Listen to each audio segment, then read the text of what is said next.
그 어디에도 없었다. 영산강 일대에서만 존재하고 있는 길이 2m의 대형 옹간들. 누구의 무덤인 걸까? 영산강역의 옹간묘는 토기를 소재로 만든 무덤으로서는 세계 최대의 규모다. 2001년 국내 고고학계가 술렁였다. 나주 오량동에서 대규모의 용간 전용 가마터가 발굴되면서 제작 기술의 실마리가 풀리게 된 것이다. 대형 옹간 고대기술 복원 프로젝트가 시작되었다. 불과 물과 흙의 이용 방법들을 이해한 상당히 현명한 집단이었을 거라고 판단합니다. 뛰어난 기술력을 바탕으로 영산강 일대를 지배했던 고대 대형 옹간 세력들. 그들은 왜 옹간에 묻혔고 어떤 문화를 향유한 사람들이었을까? 고대 국가가 만들어지면서 그 국가 형성 과정에서 옹간이 급속도로 확산됐다. 그리고 대형화됐다. 옹간 고분이 이슈화되면서 여기는 백제와 구분되는 그런 독자적인 하나의 정치 세력이 존재했다. 수백 년 고대 사회의 수수께끼로 남아있던 영산강 대형 옹간. 그 비밀의 문이 열리기 시작했다.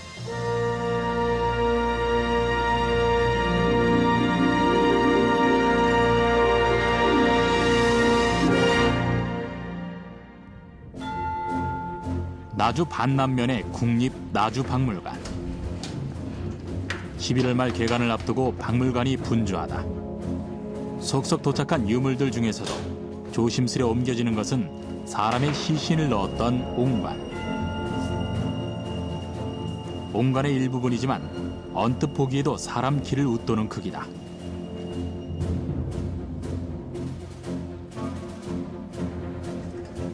실제 주홍이 되는 옹간의 길이를 재보니 190cm.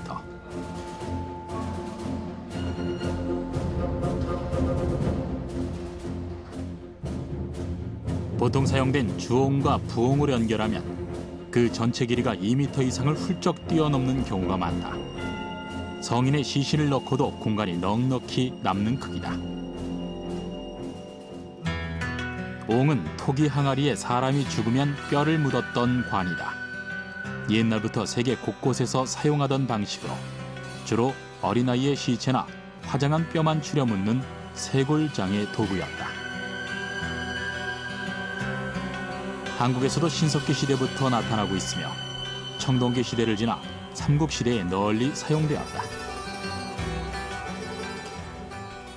아시아 쪽만 봐도 중국이라든가 베트남, 우리나라, 일본 다 있었고 세계적으로 있었던 건데, 그런데 독특하게도 이 영산강이 우리나라의 서남부 지역의 끝인 이 영산강 유역에서는 일상적으로 사용하고 있었던 그러한 그 옹간묘가 아니고 규모가 대형화됐었다고 하는 데서 특징이 있습니다. 유독 영산강 일대에서만 나타나고 있는 대형 옹간들. 삼국시대 당시 널리 쓰이던 나무로 만든 관이나 고구려나 백제처럼 돌이나 벽돌을 쌓아 방을 만들었던 석실이 아니다. 옹간은 넓은 들판에 흙을 쌓아 높은 봉분을 만들고 그 위에 거대한 독을 안치했다는 점에서 삼국시대 매장 문화의 독특한 면을 보인다. 나주, 영암, 함평, 무안 등에는 3세기에서 6세기의 대형 옹간 곱은 100여 기가 골고루 분포하고 있고 그 중에도 나주 일대에 집중적으로 나타나고 있다. 나주시 반남면. 영산강의 큰 지류인 삼포강의 상류가 관통하는 가운데 완만한 구릉의 너른 평야 중앙으로는 해발 90여 미터의 자미산이 솟아있다. 그리고 이 자미산을 중심으로 5, 6세기에 약 40여 개의 고분들이 집중적으로 분포하고 있고 모두 최대 규모다.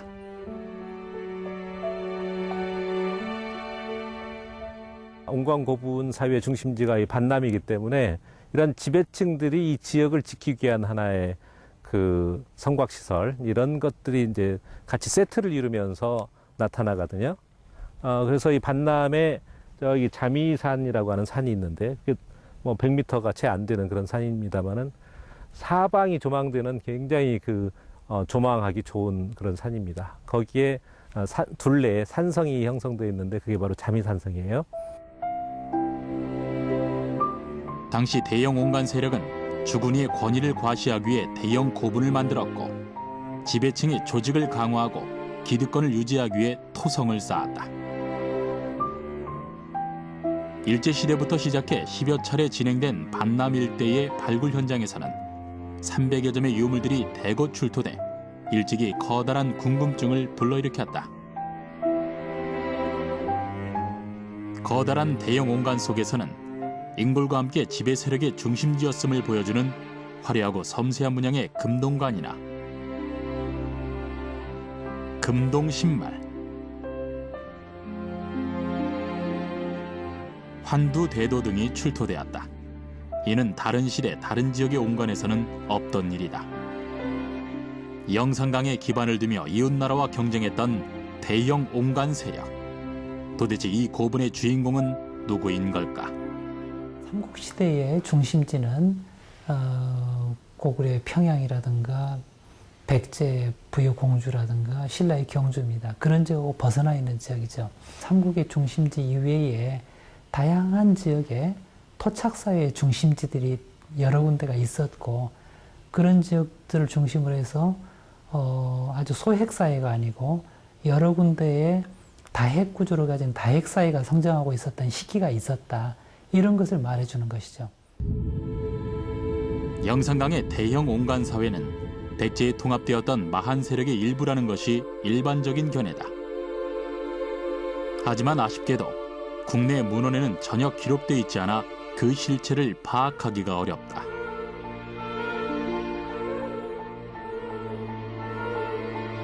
오히려 중국의 기록에서 짐작해 볼 수 있는데 진서 장화열전에는 동이마한 신미제국은 산에 의지하고 바다를 띄고 있으며 유주와의 거리가 4천여 리였는데 라고 기록하고 있다.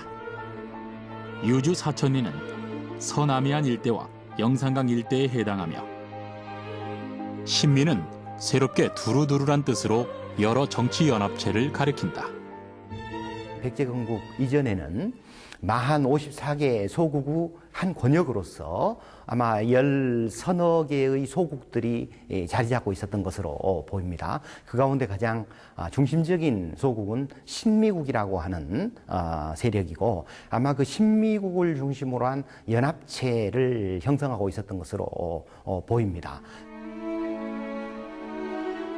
마한은 잘 알려진 대로 1세기에서 3세기경 경기도와 충청, 전라도에 위치한 54개국의 정치 연맹체를 말한다. 지금까지는 한강에서 일어난 백제가 그 영역을 확장하면서 아산망과 금강, 영산강 유역의 마한 세력을 통합하였고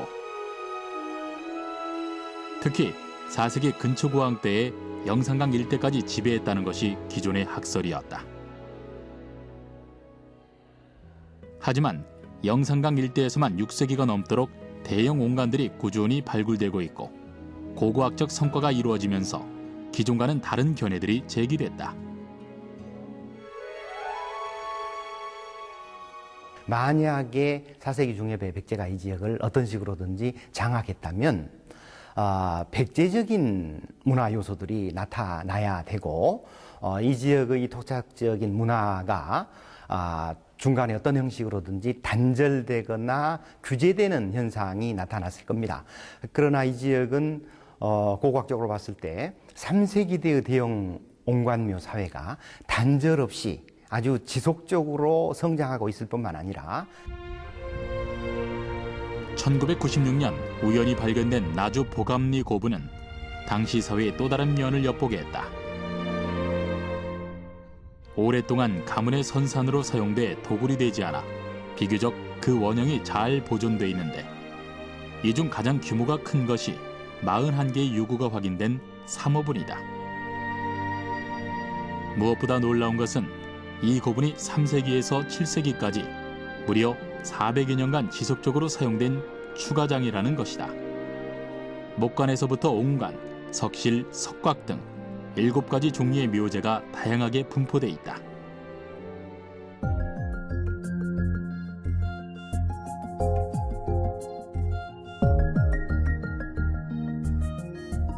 옹관을 하나둘 추가해가며 처음에는 사다리꼴의 고분으로 출발했다가 시간이 흐르면서 고분들이 합쳐져 방형으로 통합되었고 여기에 석실이 들어가기 시작했다.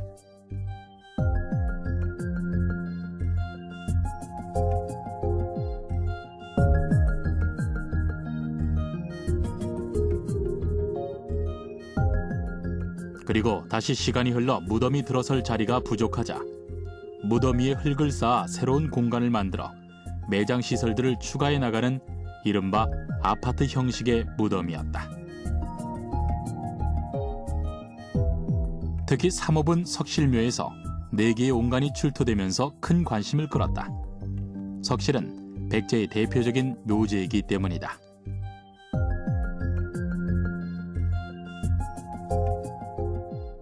석실묘 안에서 옹관이 4개가 나옴으로써 과연 석실묘 비장자가 백제에서 파견된 관리냐?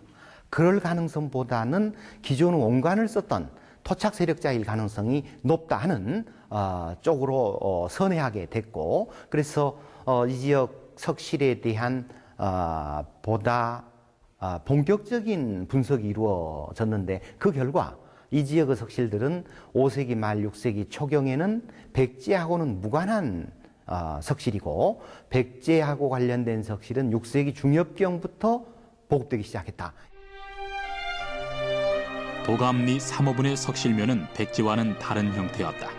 즉, 백제 석실은 평면 형태가 반듯한 네모의 방형에 가깝고 경사면을 파고 축조한 반지하식 혹은 완전 지하식의 석실이다. 그러나 도감리에서 발굴된 석실은 위치가 지하식이 아닌 분구 중간으로 들어간 지상식이며 평면이 직사각형의 장방형을 띠고 있다.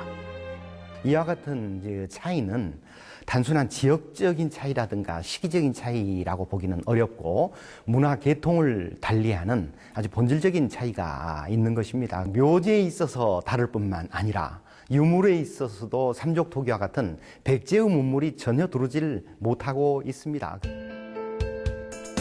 백제에 통합되었다는 4세기 후반에서 6세기까지 영산강 고분에서 발견된 유물 또한 백제와는 또 다른 양상을 보였다.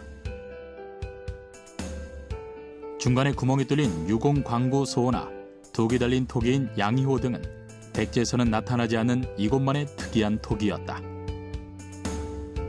즉 기존의 학설과는 달리 영산강의 대형 옹관 세력은 4세기 이후로도 오랫동안 백제와는 구분되는 독자적인 세력을 유지하며 발전했다는 것이다. 옹관 고분이 고고학계 이슈화되기 전에는 이 영산강 유역이 백제의 한 부분으로 생각을 했어요. 그런데 이제 옹관 고분이 이슈화되면서 여기는 백제와 구분되는 그런 독자적인 하나의 정치 세력이 존재했다. 고대 정치 세력이 존재했다. 이제 이런 이야기가 그 지배적인 그러한 논리로 이제 대두가 되고 있고요. 3세기에서 6세기까지 적어도 400여 년간 백제와는 다른 세력의 문화를 꽃피웠던 삼국시대의 대형 옹관 사회. 하지만 여전히 많은 부분 수수께끼를 남겼다.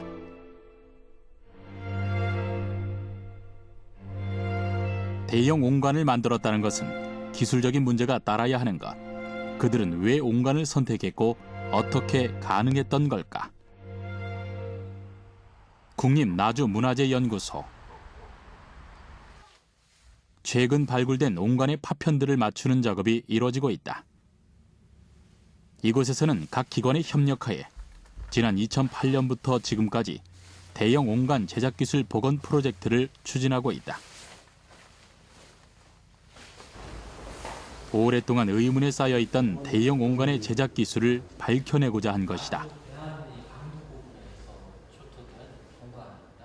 기존의 영산강 유역의 옹관의 어떤 제작이나 그 제작과 관련해 가지고 여러 좀 이야기들이 있었습니다. 과연 그 옹관을 어떻게 만들었을까? 그리고 커다란 옹관을 어떻게 구웠을까? 그래서 과연 이게 가마에서 구워질까? 그런 의문점이 제기가 됐었는데요. 문제는 크기다. 연구소에서는 실제 2m가 넘는 옹관을 고대 기술에 따라 제작해 보기로 했다.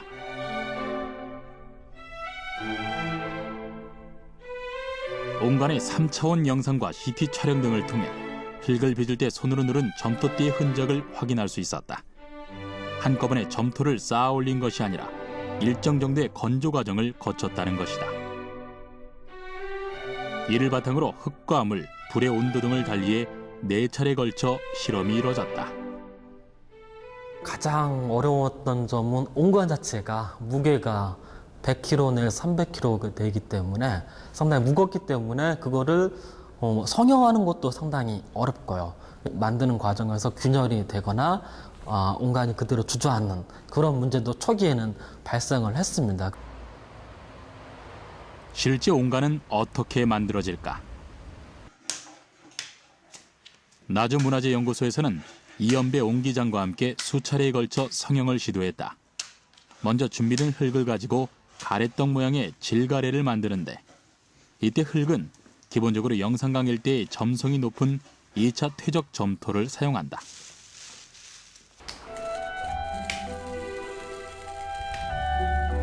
물레 위에 원형의 들판을 만들어 고정시킨 후 옹기를 빚으며 규모는 발굴된 온관의 크기 그대로를 적용했다. 준비가 끝나면 본격적으로 질가래로 태를 쌓아 올려가며 온관을 빚는다. 이 태를 쌓는 과정이 손누름 흔적이나 점토띠의 분할 성형 흔적으로 남아있는 것이다. 태 쌓기를 할 때는 안과 밖을 두드려가며 단단하게 하고 위로 올라갈수록 조금씩 오므려 가는데 여러 방법 중에서도 장인은 바닥에서 아가리로 빚어 올라가는 방법을 사용하고 있다. 흙의 구성이 그 무게를 스스로 이렇게 지탱하는 데는 또 한계가 있더라고요. 이제 이 부분이 벌어진 형태이기 때문에, 근데 이제 아랫부분은 오므라드는 형태이기 때문에 자기 하중을 그대로 이렇게 수용할 수 있는 그 구성력이 있어요. 그래서 최근에는 지금 저 아랫부분을 저부를 먼저 만들어 보겠습니다. 일정 정도 높이의 아랫부분이 만들어지면 중요한 과정인 건조 단계를 거치게 된다. 무게로 인해 무너지지 않도록 하기 위한 것이다.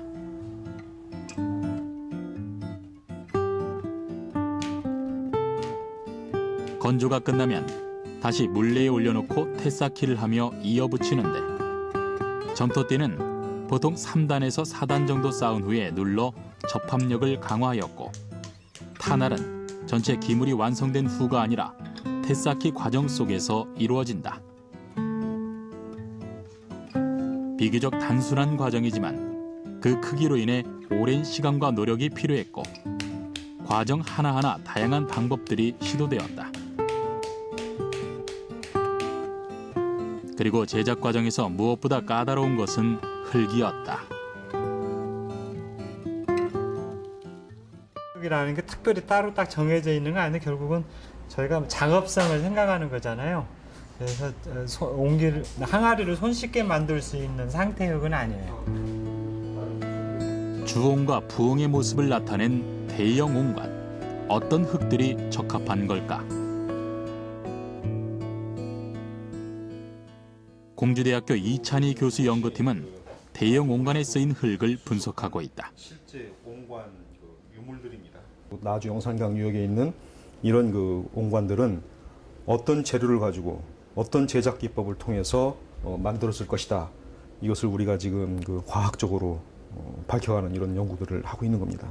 이 영산강 일대의 하상 연구팀은 출토된 온관 파편과 토양 시료를 채취해 다양한 실험을 시도했고 영산강 일대의 자연 환경 속에서 만들어진 흙이 온관 제작에 가장 적합한 것을 알 수 있었다.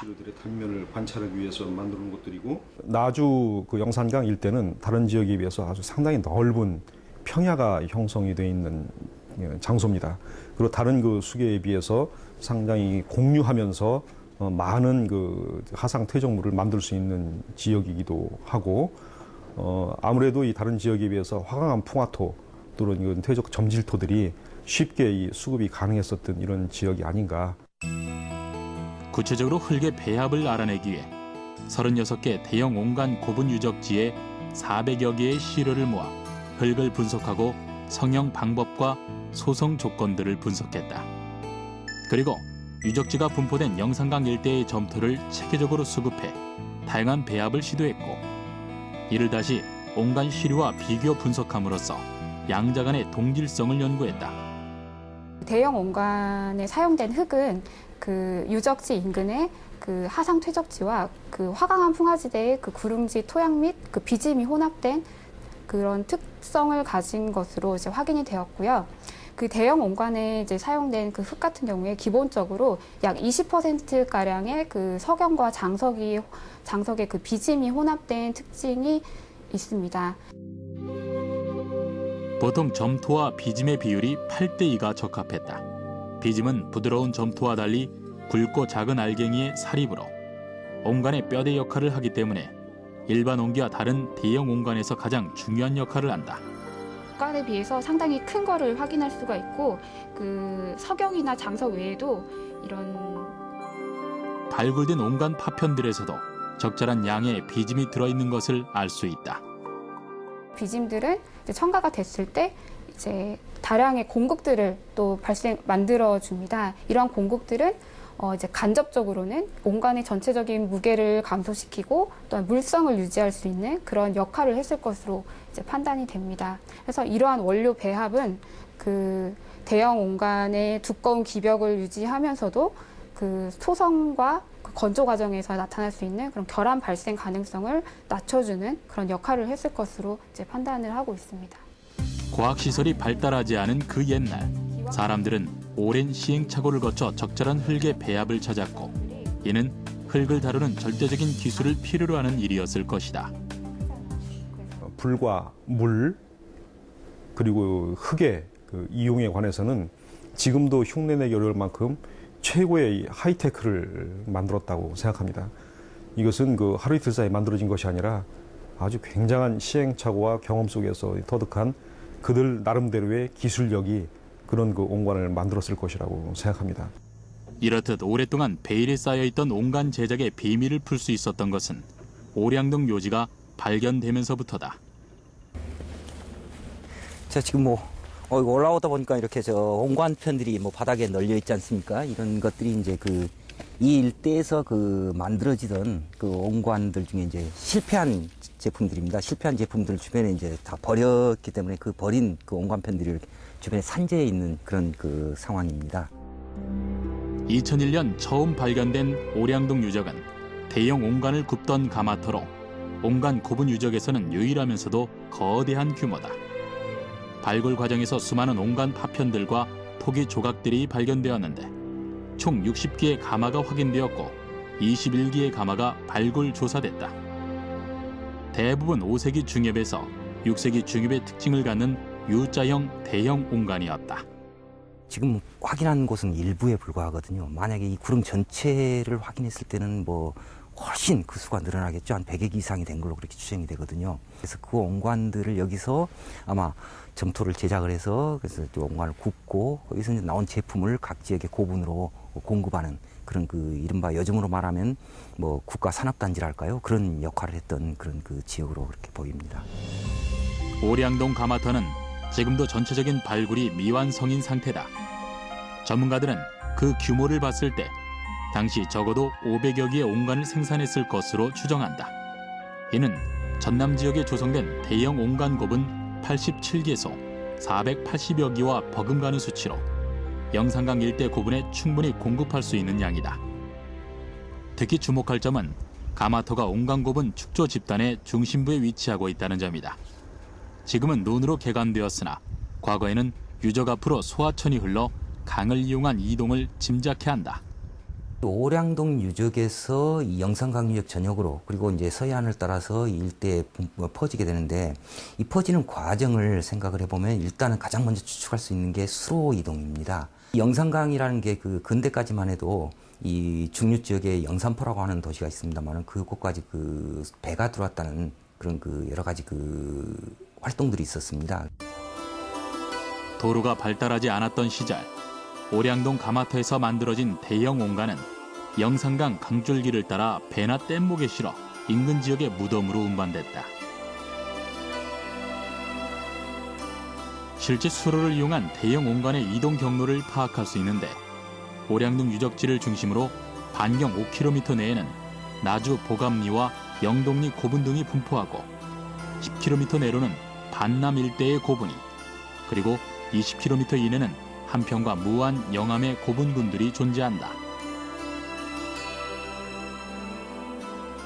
대형 옹간의 생산과 유통의 중심지였던 오량동 묘지, 그 중심에는 가마가 있다. 처음에 가마가 발견되면서 그 안에서 이제 옹관을 제작을 했다라는 흔적이 보이기에 굉장히 놀랐습니다. 일단 가마 형태가 옹관, 저희들이 기존에 생각하는 옹관의 그런 그 기본적인 도명의 형태가 아니거든요. 그래서 형태가 추정했던 거하고 전혀 다르게 기존의 토기의 그 가마 양식을 가지고 있다는 점이 이제 굉장히 놀랐던 겁니다. 오량동 가마가 발견되기 전 사람들은 북극의 얼음집과 같은 돔 형태의 가마를 추측했었다. 옹간의 크기가 크기 때문에 옹간을 빚은 후 그 위에 도명의 가마를 심었을 것이라고 생각한 것이다. 하지만 전통 방식의 가마였고 이를 모델로 복원이 진행됐다. 나주 오량동 그 옹간 가마에 대한 발굴 조사를 토대로 해가지고 그 만든 전통적인 방식의 좀 새가마입니다. 이 옹간 가마는 가장 일반적인 토기 가마와 가장 큰 차이점이라고 하면은 이 앞부분에 아궁이하고 연소실하고 소성실의 일부 부분을, 천장 부분을 좀 나중에 좀 만든다는 점이 가장 큰 특징입니다. 오량동 가마의 근거에 가마 만들기가 진행됐다. 먼저 가마 바닥면의 경사도에 맞춰 가마의 형태를 구획하고 땔감을 넣는 아궁이와 옹간을 놓는 소성부, 굴뚝순으로 땅을 팠다. 이후 가마 벽면과 중앙에 나무 기둥에 지지목을 세우고 대나무를 휘어 천정 골격을 짠 후에 띠풀 혹은 볏짚으로 지붕틀을 만든다. 그리고 진흙과 볏짚을 섞어 덮은 후 성질이 다른 진흙을 부분적으로 말리면서 마무리를 한다. 가장 중요한 것은 불떼기다. 가마의 일정한 간격으로 땔감을 넣으며 꼼꼼히 확인해야 한다.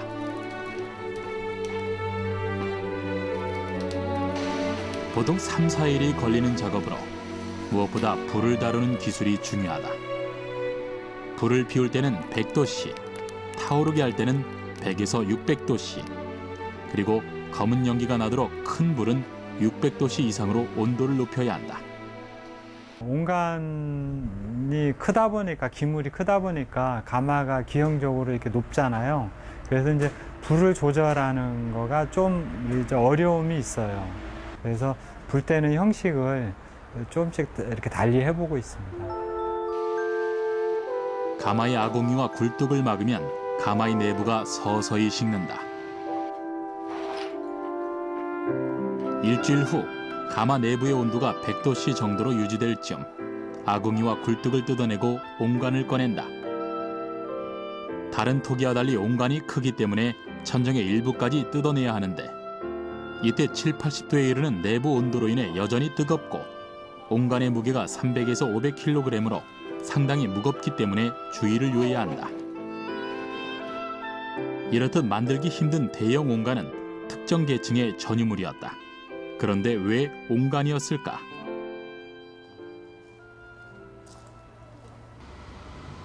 동신대 박물관에는 영동리 고분에서 발굴된 옹간들이 전시되어 있다.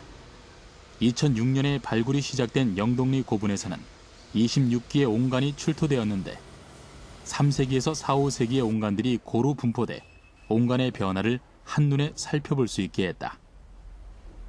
3세기경의 옹간은 크기가 작고 모양이 관이 아닌 일반 그릇에 가까웠다. 이후 목이 점차 퇴화되고 관에 적합한 모양을 띠며 몸에서 아가리까지 부드럽게 연결된 U자형 옹간이 주를 이루었다.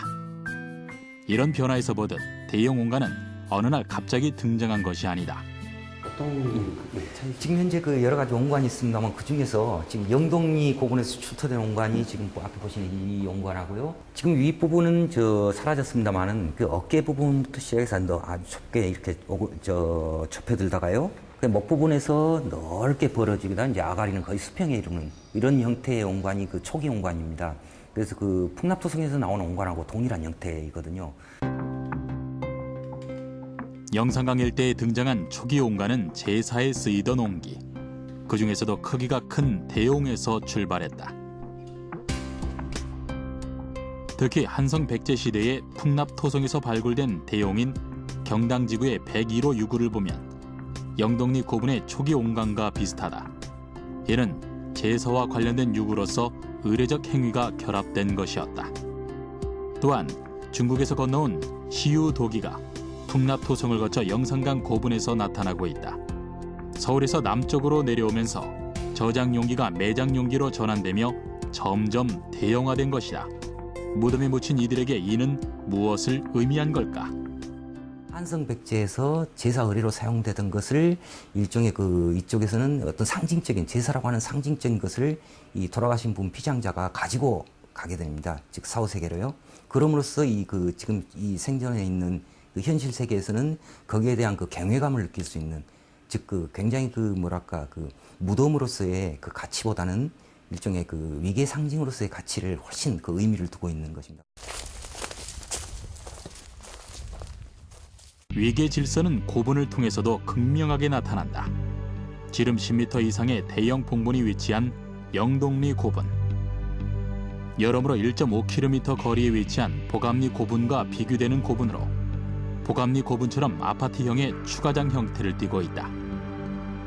확인된 매장 주체 시설은 30여 기로 3세기 옹간묘를 시작으로 석실묘를 거쳐 7세기 무렵 석강묘까지 다양한 무덤 형태를 보여준다.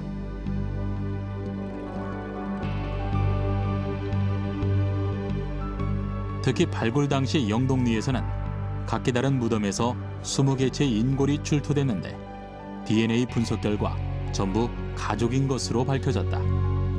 기본적으로 혈연을 매개로 한 공동체 사회가 400여 년이 넘도록 지속된 것이다. 그런데 영동리 고분은 보감리 고분보다 그 규모가 작고 보감리에서는 지배 계급의 위상을 보여주는 화려한 유물이 출토된 데 비해 영동리 고분에는 출토되고 있지 않다. 이것은 무엇을 의미하는 걸까? 아마 보감리 고분이 이 다시평야라고 하는 일대 들녘을 전체를 관할하던 최고 수장 세력이고요. 그다음에 영동리 고분은 그 수장 세력을 보조하던 일종의 그 기술 집단 또는 관료 집단 또는 뭐 어떤 전문성을 가진 그런 그 하위의 계층들이다. 그렇게 이제 볼 수가 있는 것입니다. 나주 오량동의 가마를 기획하고 만들 수 있었던 능력의 지배 세력들이 세력 간의 위계 질서 속에서 옹간을 만들고 무덤을 조성했다. 정치 사회적으로 복잡한 다단계의 복합 사회였던 것이다. 그리고 그중 하나인 가흥리의 신흥고분이 최근 발견돼 발굴 중에 있다. 이미 예산은 끝났지. 엄청 오래됐어요. 보감리와 영동리 고분처럼 다장의 형태를 띠고 있고 고분 주변으로는 5세기 후반에 축조된 것으로 보이는 옹간묘 2기가 확인됐다. 자, 규모를 한번 재봅시다. 옹간이 놓인 무덤의 전체 길이가 30m 정도. 대형 옹간이 가장 활성화됐던 시기에 전형적인 U자 모양이다. 그 정도 될 겁니다.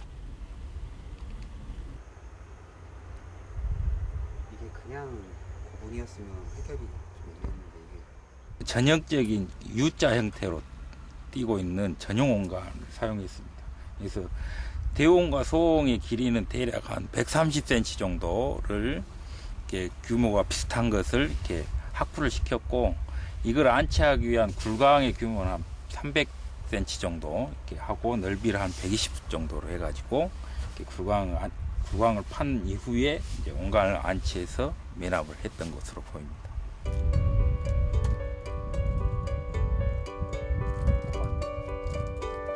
이기의 대형 옹간이 확인됐으나 신흥고분의 중심을 이루는 것은 돌로 쌓은 석강묘다. 석곽에서는 철제 대도나 철모와 같은 철기류와 다양한 토기 등이 발견돼 당시 시대를 추측하게 하고 있다. 다장의 특징을 보이고 있는데 여기는 단독분이고, 그다음에 이제 옹간이 주변에 확인이 되고 있습니다만은 주체 시설로 들어오지 못하는 그런 특징을 보이고 있기 때문에 시기적으로는 이제 평면 형태라든가 축조 방법에 있어서는 이제 그 5세기 중반대로 저희들은 지금 생각을 하고 있습니다. 고분의 주인공은 나무 기둥으로 골조를 세운 후 돌을 이용해 만든 무덤방에 안치됐다. 그런데 주목할 점은 무덤의 양식이다. 전문가들은 국내에서 가장 오래된 일본식의 전방 후원분으로 보고 있으며 봉분 주변 도랑에서는 일본식의 원형 토기가 발견되었다.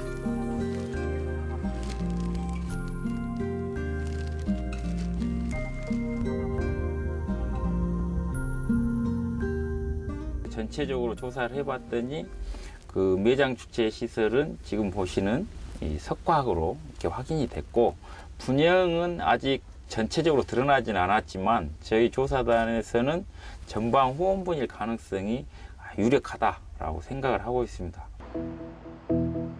일본식 무덤은 무엇을 말하는 걸까? 일찍이 광주 월계동에서도 신흥 고분과 유사한 장고분이 발견됐었다. 국내에서 이와 같은 장고분이 14기 정도가 확인되고 있는데, 전방 후원분은 앞이 평평하고 뒤가 동그란 장구 모양의 무덤으로 일본에서 흔하게 발견되는 고분 형태다.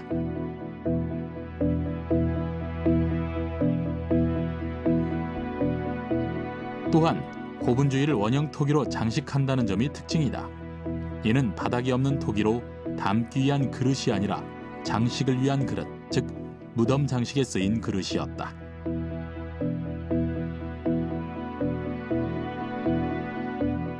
무엇보다 이 일본 양식의 고분과 토기가 국내에서는 영산강 일대에서만 발견되고 있어 수많은 의문을 낳고 있다. 일본과의 활발한 교류를 짐작하게 하지만 확실히 밝혀진 바가 없다.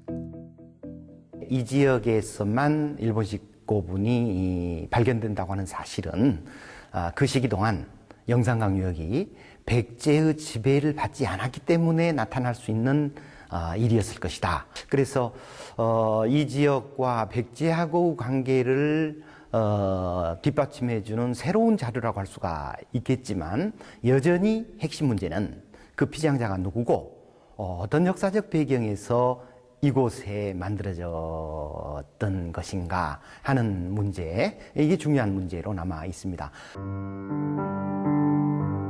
3세기에서 6세기까지 독자적인 문화를 꽃피우던 영산강 고분 사회는 6세기 후반 갑자기 사라졌다.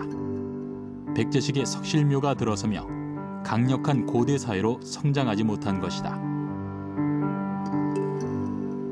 온간 고분 사회와 백제, 그리고 마한과 일본의 관계까지 영산강의 고대 사회는 여전히 풀리지 않은 숙제로 남아있다. 온관이란 걸 통해서 단순히 그 온관이 크다 또는 온관이 독특하다라는 점을 떠나서 학문적으로는 이 온관이란 걸 통해서 이 고대 사회의 사회 구조를 추적할 수 있는, 그리고 또 연구할 수 있는 굉장히 중요한 단서가 되는 것이죠.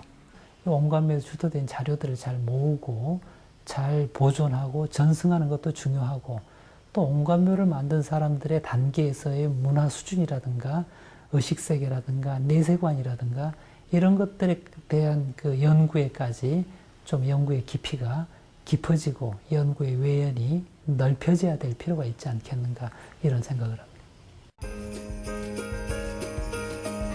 영산강에 잠들어 있던 고대 사회가 깨어나고 있다. 그들은 혈연 공동체 집단을 기반으로 긴밀한 위계 질서를 유지하며 그 어디에도 없는 독특한 고분 문화를 남겼다. 그리고 그것은 흙과 물, 불을 다스리는 뛰어난 기술력이 있기에 가능한 일이었고, 삼국시대 또 하나의 기술의 진보였다. 오랫동안 백제와는 다른 독자적인 문화를 꽃피웠던 대형 온관 고분 사회. 우리가 미처 몰랐던 1500년 전에 잃어버린 역사, 다시 쓰여져야 할 우리의 이야기다.